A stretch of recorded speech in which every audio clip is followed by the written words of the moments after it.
Well, it's one of those terrible things that when we heard that Ian had cancer 3 or 4 years ago, at the time we were first told, the news was he hasn't got long to live. So the last 3 or 4 years have been a sort of inspirational example to everybody of what a man can do with the news that he has not got long to live, and was astonishing. I don't know if you went to see him live in the last year or so, but the energy and commitment and delight that he showed was just completely impressive. I did, and it was plain to see that he was managing or making sure he packed in as many live performances as he could.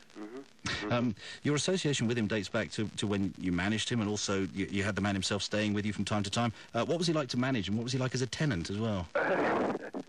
Well, I mean, interestingly enough, the connection goes all the way back to the beginning of 1972, when I recently started on the station that we both love so much, but at that time was called BBC Radio London, amazingly enough. And one or two listeners said, you must go and see this band, you will love them. And sure enough, I went along, and a more motley collection of people you never did see on the stage together. It looked like they just met outside at a bus stop and decided to come into the pub and get shelter from the rain. But this was Kilburn and the High Roads.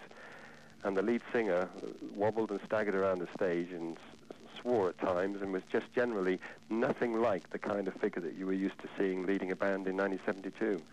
It's also credited, you are rather, for stopping him from singing with an American accent. Is that credit where it's due? Well, it's funny, because he remembered this where I didn't, so I'm very happy if I can take the credit for that, but it's completely untrue. He was already singing, you know, when I was 16, I wore a black leather jacket and Star Boys to my chin. You know, that was what he was singing when I saw him first, so it's absurd for him to say that. I think all that happened was later on. We managed him, Gordon, my partner, and I managed him for about 2 years, 1972, 73, 74, around then. And we gave up. We couldn't figure out how, you know, this was just impossible. The industry was not at all interested in this band, which would play Alma Cogan songs 1 minute and have a saxophone player sounding like Albert Ayler the next. Like, come on, choose a style, will you? It was the message. So we gave up, and Ian kind of went quiet for a while as far as we knew, but Dave Robinson ran Stiff Records, and the happy... I think every artist needs a catalyst of some kind, and Ian was fortunate to run across two, one after the other. One was Chaz Jankel, the keyboard player, who gave a coherent style to what Ian was doing, what would retrospectively we could say was jazz funk, although it wasn't called that in 1978. And then Dave Robinson was running Stiff, and this was a marriage of two very powerful guys. Ian was not a man you could easily tell anything to. He was the one who told other people what to do. But Dave Robinson was not a man you could push around either, and the two of them had a head-to-head that, as long as they were both prepared to deal with each other at all, resulted in some of the best records of 1978, 79, and 1980.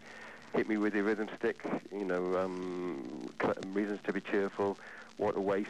It's difficult to think of a band as renowned in terms of their tightness and the way they were respected, such as the Blockheads. What made them so special? It was that togetherness, it was that clash of characters. Yeah, aside from Chaz, the rest of the rhythm section had actually been a band already, although if you ever... I think they were called Loving Awareness or some strange name, and if you listen to them, you cannot find the connection between what they did as together and then what they did with Ian. But they were musicians who knew each other's rhythms and way they worked intimately, so I think that was very helpful. It's a bit like when England picks 3 or 4 footballers from the same club, you know, they kind of knit together nicely. So that was it. Chaz was the guy who introduced melodies and rhythm changes and God knows what into it, and Ian was the man with the words. I mean, is there anybody in the last 20 years who's had such clever, funny words?